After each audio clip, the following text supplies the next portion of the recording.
conosco, nos acalmando, nos dando oportunidade de mais uma troca nessa noite. Antes de iniciar o tema a que eu me propus a falar para vocês hoje, eu achei muito importante essa pequena fala, vamos dizer assim, da Sueli Schubert. Porque é importante a gente saber que assim, a dor, a doença, ela não tem uma função punitiva, mas para nos educar. Porque quando o amor se ausenta, a dor se instala. Quando nós nos desconectamos de nós mesmos, desse grande amor do Criador, é aí que ela vem, nos trazendo enorme possibilidade de progresso. Isso é importante que a gente tenha. É bom saber que, acima de tudo, de todas as dores, existe a bênção divina, plena de amor e misericórdia para com toda a criação. Então, assim, é importante a gente saber que, independente de qual seja a nossa problemática de saúde, ou seja ela física, mental, ou mesmo do espírito, a gente tem um conhecimento, que ela vem para nos fazer progredir, que ela vem para nos educar, que ela vem remetendo a gente a um processo de progresso e não de dor, porque é essa bênção divina que está acima de nós, que nos oportuniza.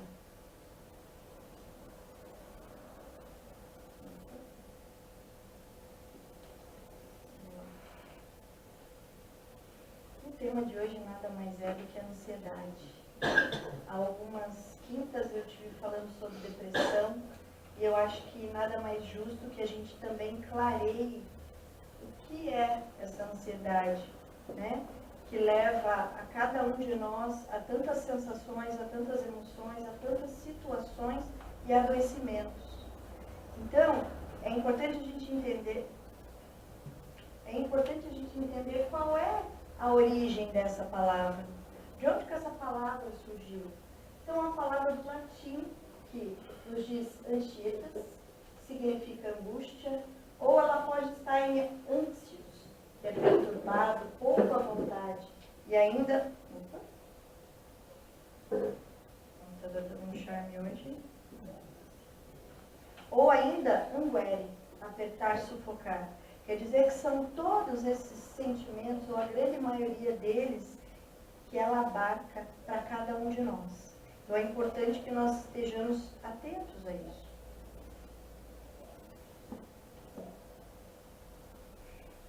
A ansiedade é uma reação normal do ser humano. Ou seja, todos nós temos ansiedade? Temos ansiedade. Viemos todos com a bendita da ansiedade? Sim. Ela vem em muitas situações onde o medo, a dúvida, essa expectativa, ela nos vem como uma situação de proteção até. O que dificulta a ansiedade para cada um de nós? Quando ela se torna realmente doente, quando ela se perde, porque ela vai persistir. E ela não vai persistir por 1, 2 dias, ela persiste por um longo tempo. E essa persistência, a gente vai ver na sequência dos sintomas dela, é que fazem com que ela interfira nas nossas atividades. Para algumas pessoas, ela vai colocar situações em que a pessoa se fecha para inúmeras situações de trabalho, de vida, de família. Então, é importante que a gente vá clareando quem é ela, né? Porque a partir do momento que ela vai nos privando, ela já não é mais saudável. Ela não é algo que nos favoreça, e sim que nos prejudica.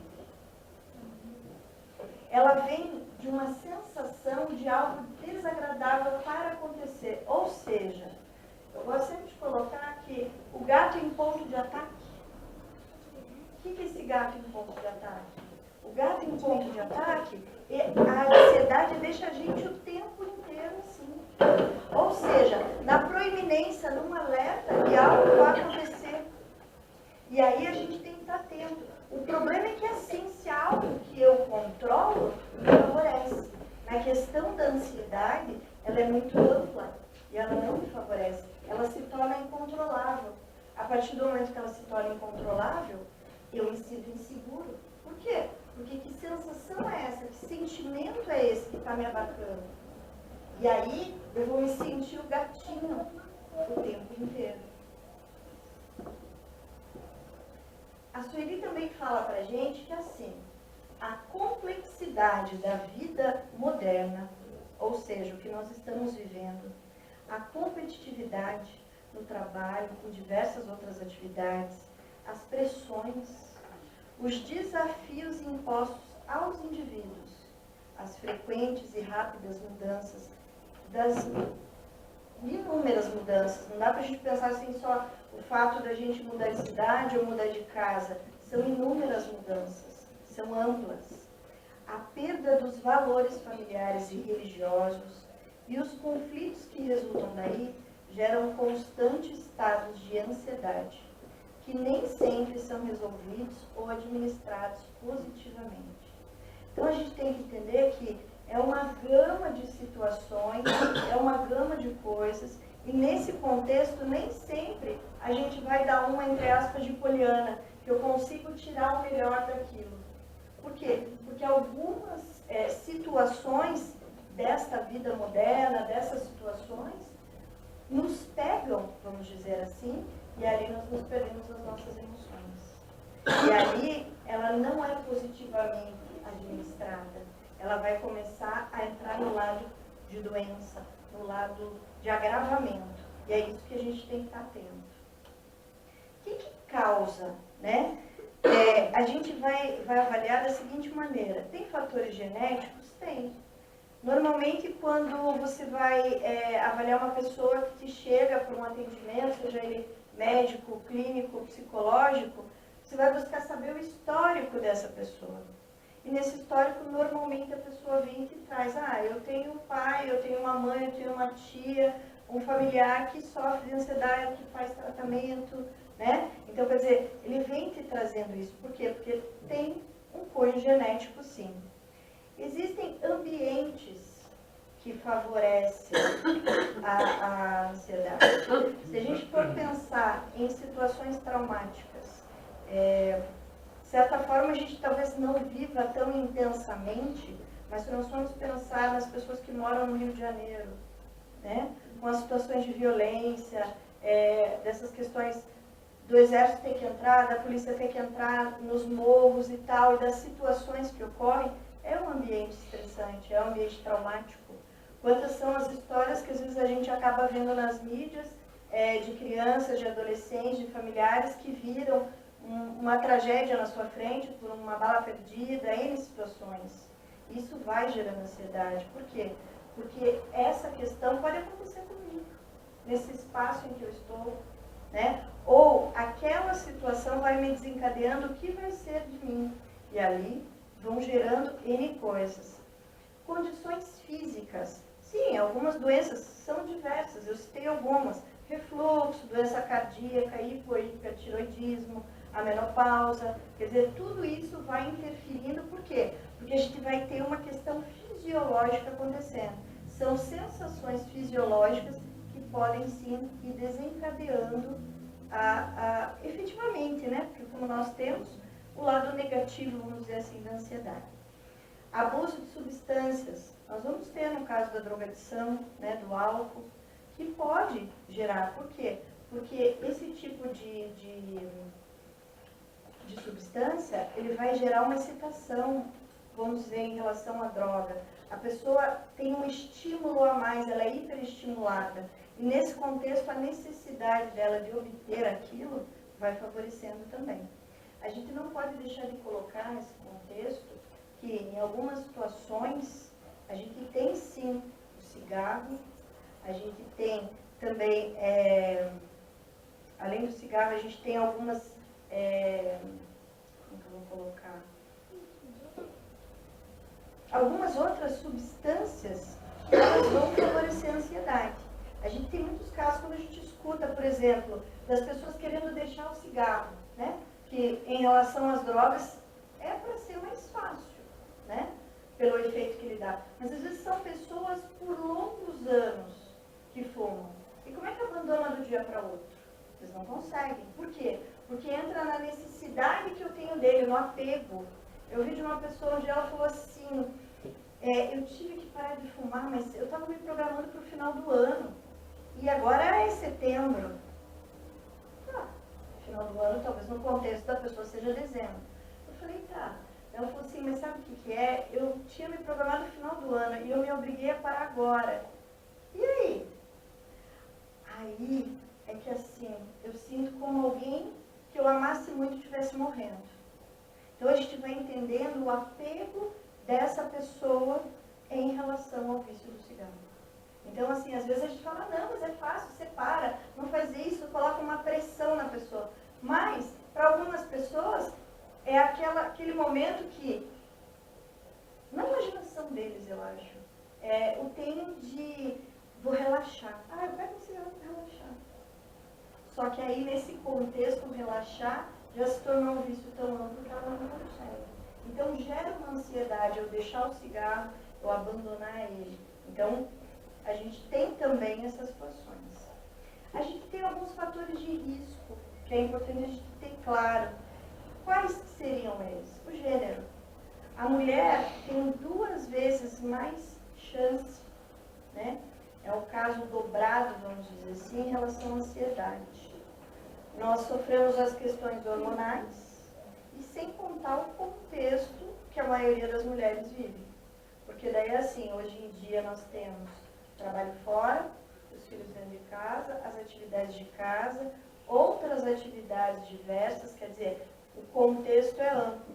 Não que isso não interfira para os homens, mas estatisticamente, para a mulher é um grande fator de risco.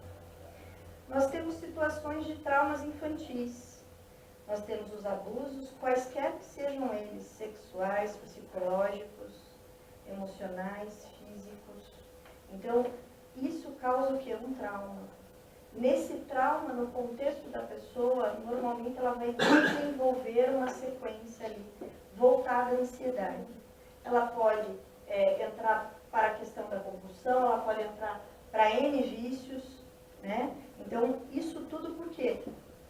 Pela vivência que ela teve. Nesse contexto, pessoas que testemunharam esses eventos traumáticos, quer seja um acidente, uma chacina, N situações, vamos pensar de uma maneira, elas também têm um fator de risco a mais. Né? Doenças concomitantes, quer dizer, nesse contexto, nós podemos ter algumas doenças que são crônicas de saúde e temos algumas doenças que, vamos dizer assim, surgem. Uma delas, por exemplo, o câncer. Ele pode gerar uma ansiedade maior na pessoa. Por que ele pode gerar?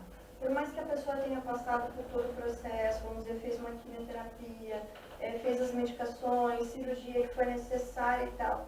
Mas existe na pessoa um medo constante de quanto tempo eu tenho de vida.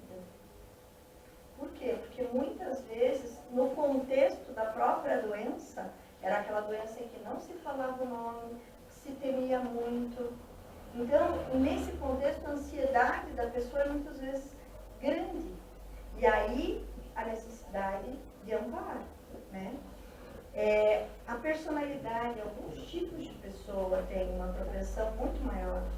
Assim como nós vamos ter alguns transtornos de personalidade que vão estar ligados ao transtorno de ansiedade.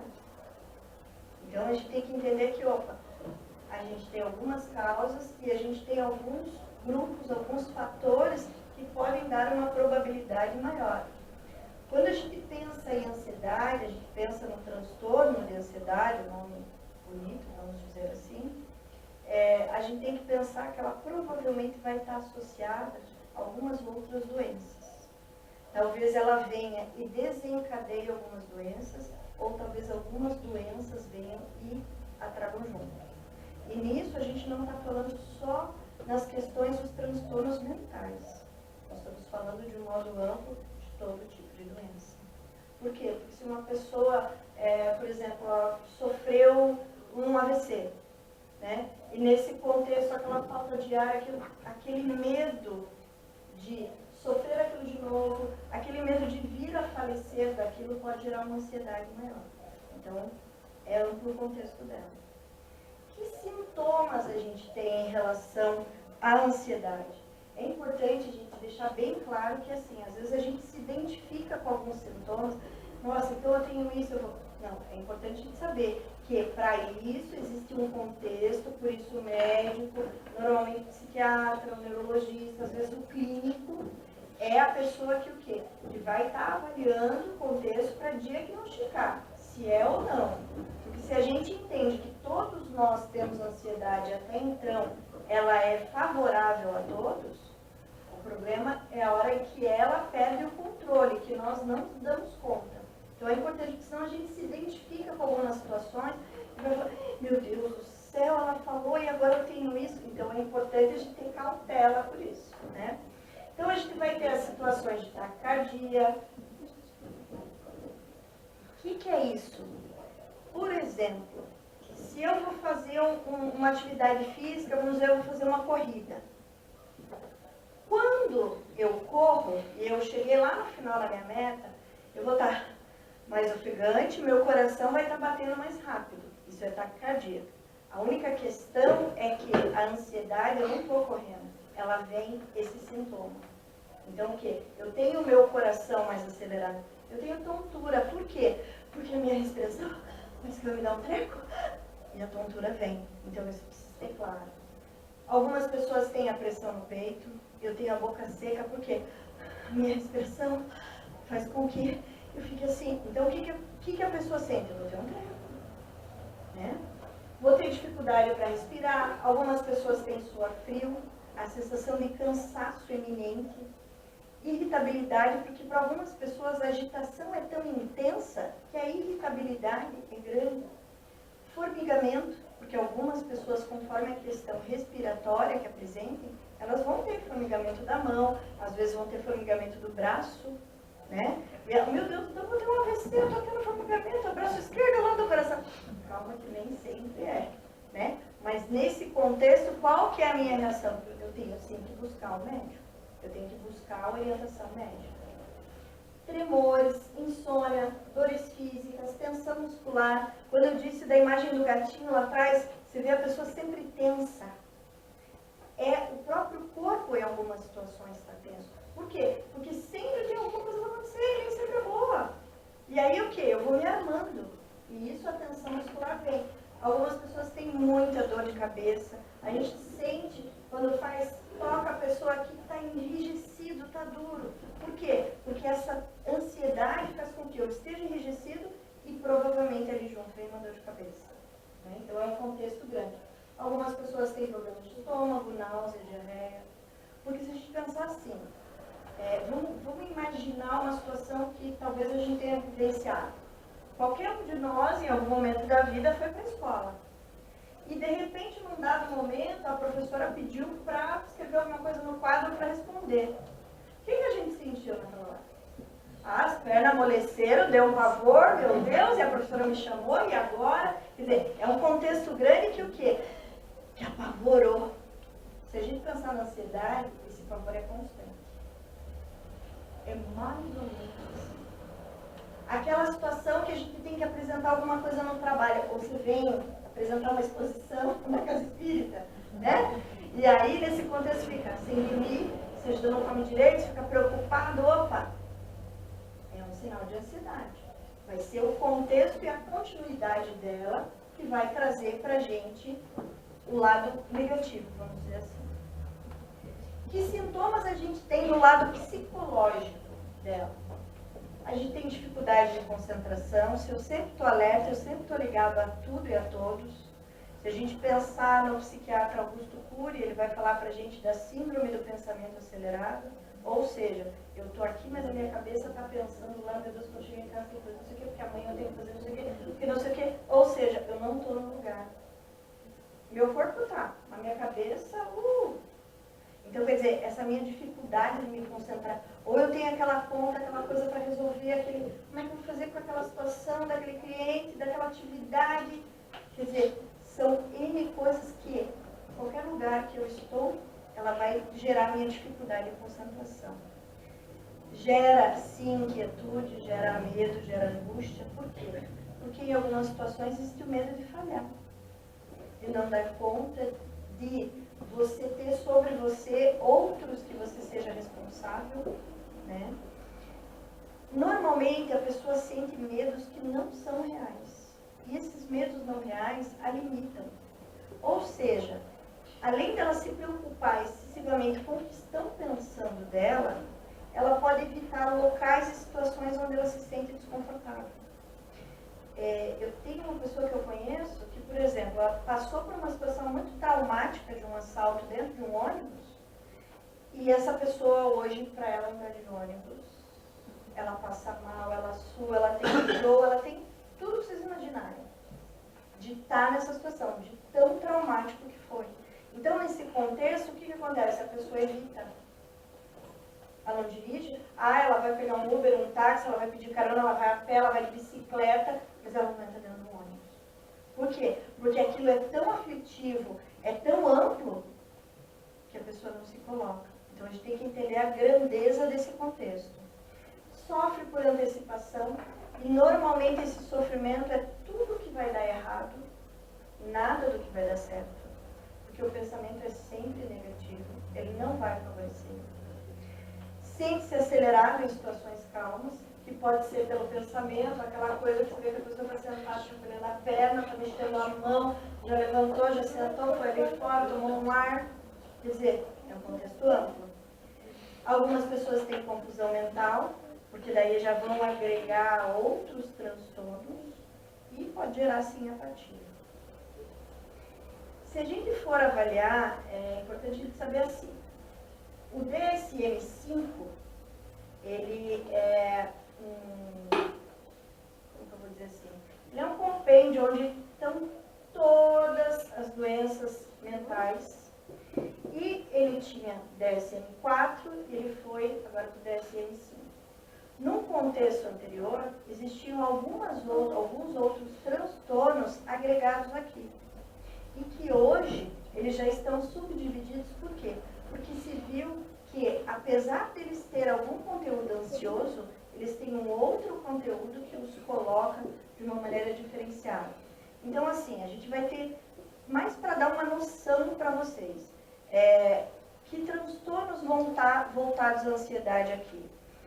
Ansiedade generalizada, que é aquela que é ampla, que a gente não identifica, ou certo, são N situações.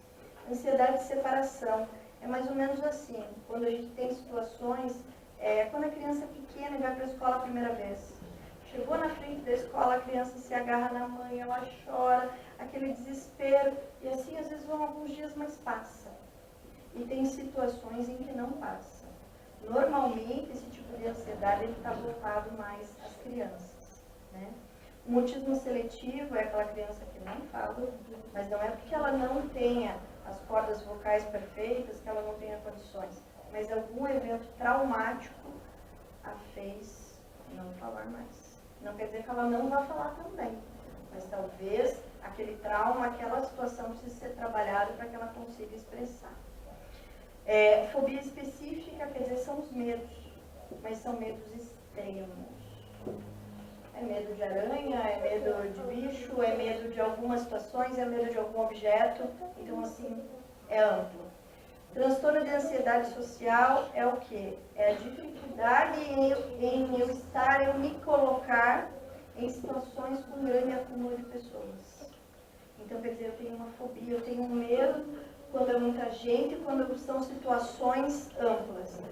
Algumas dessas fobias, se a gente parar para pensar nas situações que a gente viu, agora não lembro se foi no final do ano passado, ou começo desse ano, teve nos Estados Unidos, num show,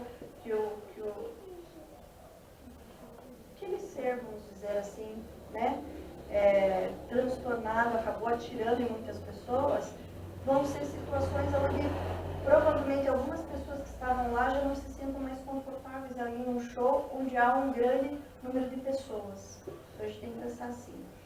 Transtorno de pânico. Transtorno de pânico e pânico. Algumas pessoas têm, por exemplo, sensações de pânico em determinadas situações. É interessante a gente saber que assim, existem critérios para se avaliar somente o que é pânico e o que já se ocasionou um transtorno. Por quê? Porque nesse transtorno de pânico, realmente a pessoa tem a sensação de que ela vai morrer. Por quê? Porque ela tem aquele coração acelerado, ela tem a respiração ofegante, ela tem formigamento, ela tem dor no peito. E nesse contexto, o que a pessoa faz? Meu Deus, vou morrer, que sensação horrível é essa? Quando ela chega para um atendimento, que é o que é necessário, o atendimento, normalmente o médico clínico vai avaliar o que ele vai ver. Ele vai pedir um eletro, ele vai pedir alguma coisa para ver se realmente é cardíaco, né? Pergunta para a pessoa se ela tem algum problema, para aí ele identificar se realmente é algo fisiológico, é do coração, vamos dizer assim, é alguma questão respiratória, ou se realmente a pessoa está numa crise de pânico. Então o transtorno é bem mais amplo. Agorafobia, quer dizer que entra nas situações também de medo, né? E numa amplitude muito maior a N situações. Como ter o transtorno induzido por substância, por medicação. Por quê? Porque algumas pessoas tomam algumas medicações que desencadeiam. Então a gente precisa reavaliar. Transtorno de ansiedade devido a outra condição médica, porque daí às vezes é uma outra doença que desencadeou. Tem o especificado e o não especificado. Então é importante a gente saber assim, como é que eu sei o que eu tenho, se eu sou ansioso, se eu não sou ansioso? A melhor condição é eu avaliar todos esses sintomas, às vezes até anotar, gente, parece bobo, mas porque às vezes a gente chega na frente do médico e a gente esquece algumas coisas. Então, opa, me senti assim, assim, assim, quero entender o que é isso, tá me fazendo mal, né? Para quê? Para nesse contexto ele avaliar. Por quê? Porque para cada um desses transtornos, ele tem um critério de avaliação. E cada um desses transtornos, é importante a gente saber que, além dele ter um critério, ele precisa existir há algum tempo. Então não é uma coisa que, eu senti uma vez, eu senti duas, eu senti... Então, para tudo isso, ele vai estar avaliando. Porque senão a gente vai começar a se buscar se autoavaliar, e aí a gente pode se perder nesse contexto. Então é importante a gente ter essa condição do médico mesmo. A Sueli Schubert traz para a gente a seguinte questão. A terapêutica espírita alcança o eu profundo, trabalha com as causas e não com os efeitos, a fim de que a cura seja completa e definitiva. É um processo moroso, complexo e não raro doloroso. Isso porque significa o enfrentamento de si mesmo, o despertar para uma nova realidade que resgata o ser humano.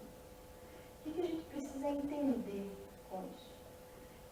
A Sueli tem um livro, depois eu vou mostrar a imagem dele para vocês, chamado Transtornos Mentais. Ali ela abarca uma gama de transtornos mentais. Vem clareando cada um, vem trazendo exemplos, vivências que ela teve no contexto dentro do trabalho na casa espírita e também no contexto que ela solicitou o auxílio de uma psiquiatra para poder elucidar para a gente entender. Quando a gente pensa na ansiedade, quando a gente pensa na depressão ou em outros transtornos, a gente não tem como não se colocar que são situações, sim, pregressas, provavelmente de outras vidas que a gente vivenciou e agora a gente veio, quem sabe, buscar entender, buscar aprofundar, se melhorar. Nesse contexto do livro, ela coloca para a gente essa terapêutica espírita, de que maneira? Para a gente entender realmente a si próprio, para a gente conseguir olhar as nossas dificuldades, as nossas mazelas, mas não para que tenhamos autopiedade de nós mesmos, e sim para que a gente vá aprofundando e a partir dali busque se oportunizar para quê? Para progredir, para mudar, para se melhorar. Ela coloca que essa terapêutica vai trabalhar causas e não com os efeitos, quer dizer, ela vai buscar a partir de um trabalho em algumas situações, no próximo, dos passes, mas também da desobsessão. E ela coloca que é imprescindível a transformação moral. Então a gente precisa entender que assim, parece, para algumas pessoas talvez pareça simples ou tenha um contexto, me faz bem, algo, vamos dizer assim, básico talvez, no dia a dia, eu vou na casa espírita, um negócio me faz bem. Né? Para algumas pessoas a sensação talvez seja mais proeminente do que eu acredito que a gente está mudando. Então ela vem trazendo que assim, a gente precisa o quê? Desses contextos nossos, das nossas mazelas, daquilo que a gente está resgatando, daquilo que a gente vem se aprimorando, e que nesse momento talvez estejam, vamos dizer assim, nos prejudicando, nos fazendo mal, talvez não tenhamos despertado para entender cada uma dessas situações, dessas doenças, dessas dificuldades. Mas a partir daí, ela coloca a importância que a gente tem em relação aos passes.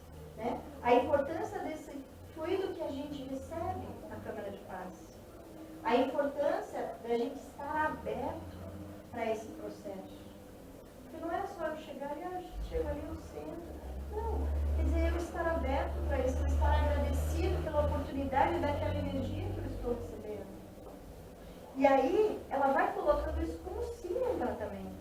Para alguns casos, desses até que ela descreve no próprio livro, ela coloca a necessidade de reuniões de desobsessão. Nesse contexto, mas como é que eu participo disso? Nesse contexto, não é tão simples assim. Mas aí, no momento em que a gente está no atendimento fraterno, que a gente tem a oportunidade de trocar com alguém da casa, é a oportunidade que provavelmente, na reunião de desobsessão, ou na necessidade, na sensação que seja colocada, vai ser trabalhado, porque não necessariamente a pessoa precisa estar presente. Ela traz relatos no livro de situações de pessoas que estavam com um boom medicamentoso, vamos dizer assim. E nesse contexto, através dessa terapêutica, dessa mudança, a pessoa, nesse contexto, não precisou mais da questão medicamentosa. Por quê? Porque daí, essa transformação moral que ela coloca como imprescindível, abarca, com o auxílio da espiritualidade, com o passo que eu tomo, com a minha mudança nesse contexto. Então é importante a gente entender que assim, se hoje a gente vem à casa espírita, se hoje a gente se coloca aqui, seja para uma palestra, para um trabalho, para um estudo, né? É importante a gente entender o quanto nesse contexto está fazendo a diferença a cada um de nós. Está fazendo a diferença de eu me compreender. Se nós formos pegar, por exemplo, no Evangelho, segundo o Espiritismo, entrarmos no capítulo 5, que aí Kardec vai colocar para a gente das situações que a gente, de causas, de efeitos, de por que aquilo me acontece, são vários itens. Aonde a gente vai ganhar o quê? Juliana, mas isso vai me favorecer, eu vou melhorar? Eu diria assim, eu não posso dizer que vai melhorar, mas eu posso dizer que a partir do momento que você compreende, a tua mudança vai acontecer. Então, quer dizer, a partir do momento que eu me dedico a entender o que acontece comigo, o que talvez através do meu pensamento eu estou me ligando, que eu estou atraindo, que eu estou fazendo, que eu estou adoecendo. Muitas vezes não é só o que eu como, é o que eu falo, é o que eu penso, é a maneira como que eu ajo. Então, assim, muitas vezes a gente chega naquele contexto, não, eu vou lá tomar um passo e vou melhorar. Lógico que vai. É verdade. Se a gente viu lá naquele primeiro slide, antes de falar de ansiedade, que o Criador se coloca para nós com a sua amorosidade, com a sua benevolência, como que a gente não vai receber? Vai. Mas só que a gente tem que ver o quanto a gente mantém essa energia. Com as nossas ações, com o nosso pensamento, com a nossa fala. Porque aí, essa transformação moral vai acontecer, com certeza.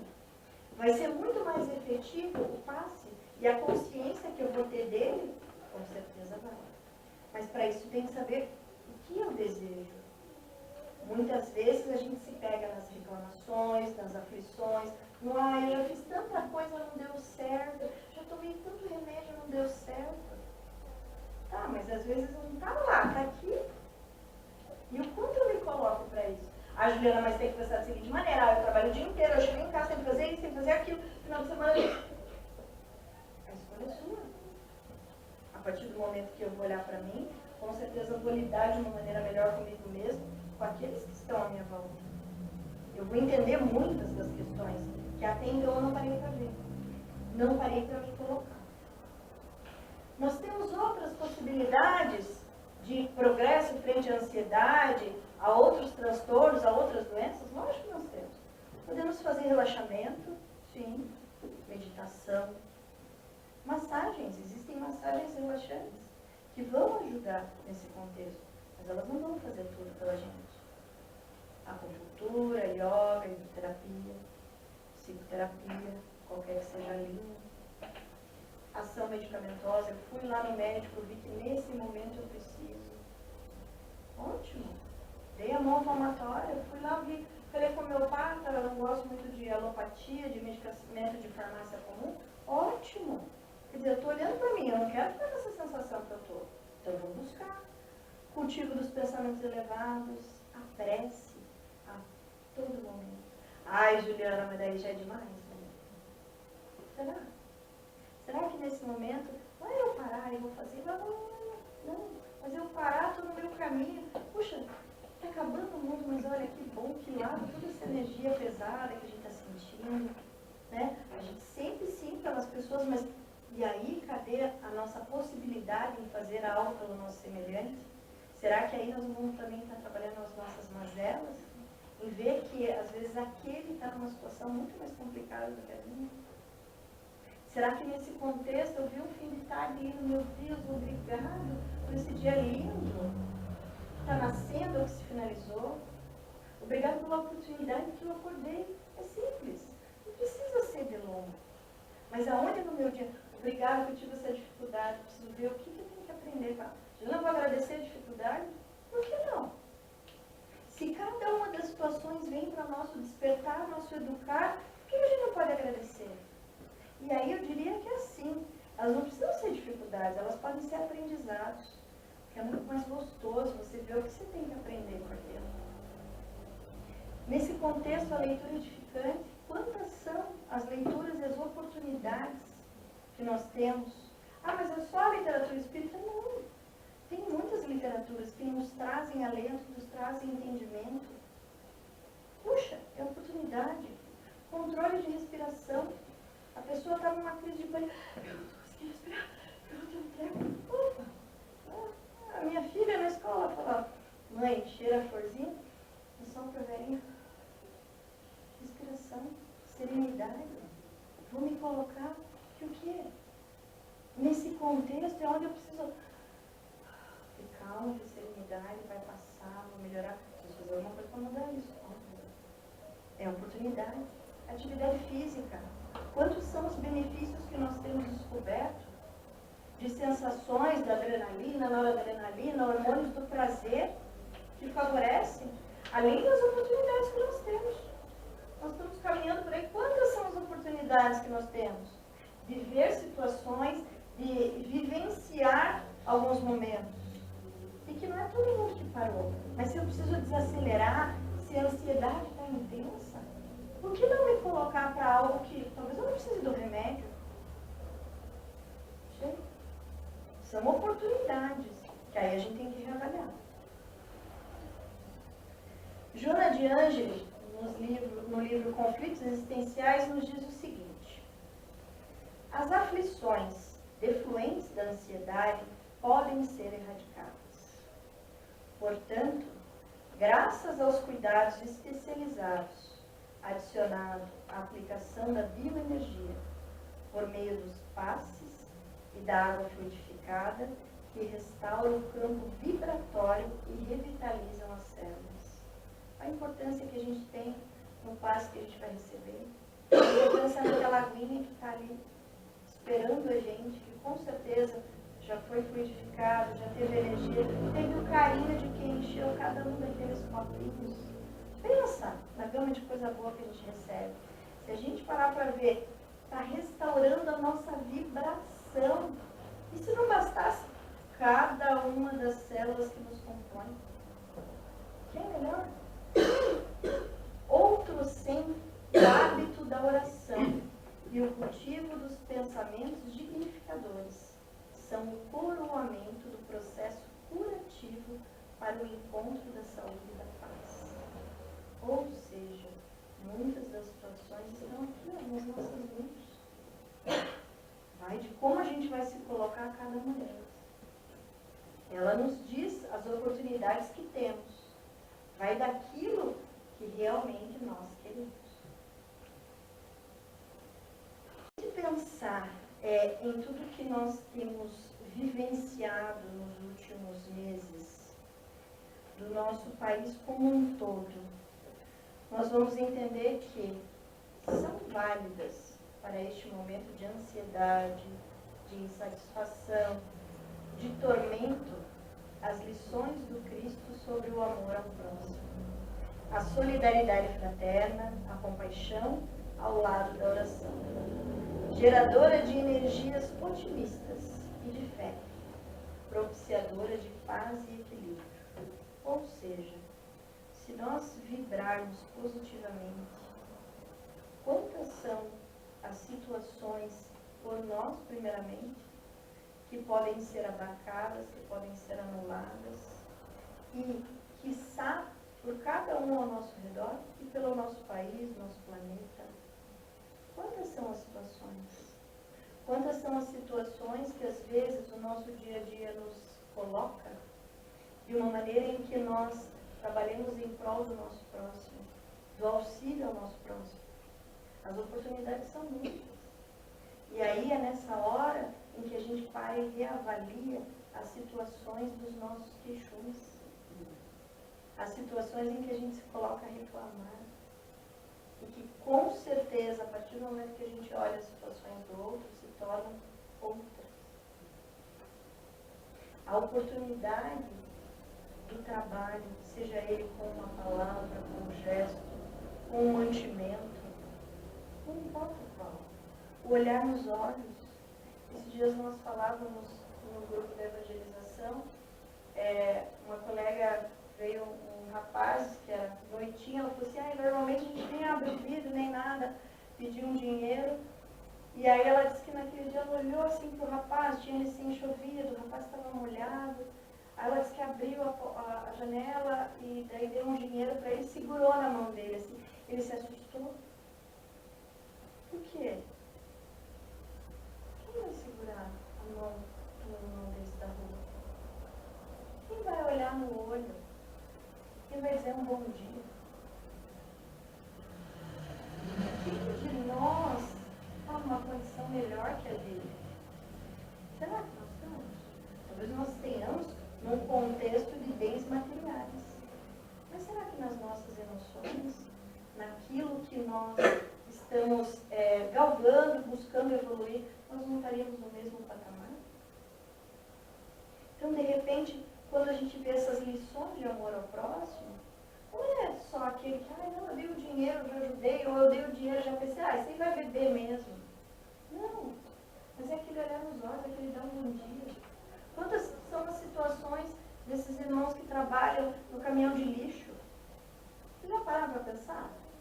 Às vezes eu escuto, às vezes de casa, é meia-noite, esse tempo atrás estava uma chuva. Eu falei, meu Deus do céu, esses irmãos estão nessa hora. Quantas são? Quantas são as situações em que a gente se coloca num nível mais elevado? Que as pessoas que estão trabalhando, sei lá, numa área de limpeza, numa área de atendimento, que a gente se coloca acima. É nessa hora que a gente tem que olhar para essas questões. Que a gente pode, pelo menos, dar um sorriso, o nosso abraço. Sabe a nossa palavra de conforto? Uma palavra, às vezes, que vai, nossa, mudou o mundo da pessoa, e você nem sabe, às vezes, porque você jogou aquela palavra, falou, deu um bom dia, deu um sorriso. Às vezes a pessoa vai, né? Mas quais são as oportunidades que a gente tem de trabalhar nessas lições, as nossas insatisfações, a nossa ansiedade? Mas é que está muito corrido, tem muita coisa. Puxa, será que não dá para parar um minutinho? Primeiro por você, porque eu acho que assim, quem sai muito mais realizado é a gente, e não esses irmãos. Então são pequenas situações nesse contexto para a gente avaliar. Para o quê? Para propiciar esse equilíbrio, essa paz que nós precisamos. Nós julgamos que os outros precisam, mas somos nós que muitas vezes precisamos disso. minha gratidão. Espero poder ter clareado algumas situações, algumas questões que às vezes a gente fica, né? Aqui também deixo os livros pesquisados para a curiosidade, o aprofundamento, né? De quem queira. Tem alguns na biblioteca, se não tiver, não tem problema, pede o pessoal da biblioteca, pede, chega, tem alguns às vezes para empréstimo, mas assim, deliciem-se, coloquem-se para essa oportunidade, ó, no rumo da felicidade. Quero curar a minha ansiedade, quer dizer, tem o contexto físico, tem, mas tem muito do espiritual. Vou me abrir, seja feliz hoje. Gente, tem cada capítulo enriquecedor que vocês não imaginam. Então, assim, cada um deles vem trazendo as oportunidades da gente olhar para si mesmo e buscar o progresso. Certo? Então, vamos fechar os nossos olhos, entrar em sintonia com a espiritualidade que tanto nos acolhe nesta casa, que nos envolve, que nos dá a oportunidade a cada dia de aprender, de prosseguir, de nos melhorar. Vamos nesse sentimento de gratidão, pedir aos espíritos amigos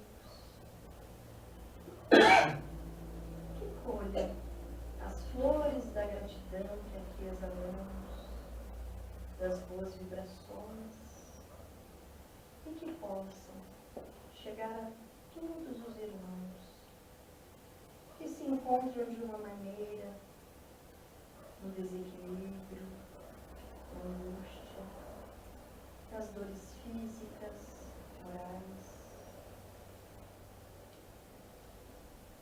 que banhados nesse sentimento, nessas flores de gratidão, todos os irmãos possam estar abertos a compreender a si mesmo, a compreender a grandeza do Criador, deste Pai amoroso, benevolente, que sim, nos ama incondicionalmente. Envolvidos pelo Mestre Jesus,